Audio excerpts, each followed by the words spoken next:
என் வாழ்நாள் முழுவதும் முதலில் பறக்கும் வாய்ப்புகளை பெற்றதில் நான் மிகவும் அதிர்ஷ்டசாலி என்று கூறுவேன் என சுபன்சு சுக்லா தெரிவித்துள்ளார். ஆக்சியம் 4 திட்டத்தின் மூலம் இந்தியாவை சேர்ந்த சுபன்சு சுக்லா, போலந்தை சேர்ந்த ஸ்லாவோஸ் உஸ்னான்ஸ்கி, ஹங்கேரியை சேர்ந்த திபோர் கபு மற்றும் அமெரிக்காவை சேர்ந்த பெக்கி விட்சன் ஆகிய 4 விண்வெளி வீரர்கள் சர்வதேச விண்வெளி ஆய்வு மையத்துக்கு இன்று செல்ல இருக்கின்றனர். முன்னதாக இந்த பயணம் 5 முறை ஒத்திவைக்கப்பட்டது.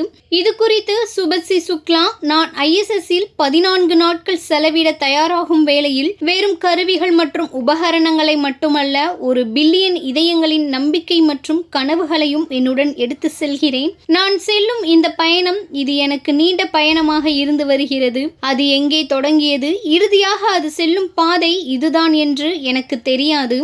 என் வாழ்நாள் முழுவதும் முதலில் பறக்கும் வாய்ப்புகளை பெற்றதில் நான் மிகவும் அதிர்ஷ்டசாலி என்று கூறுவேன்.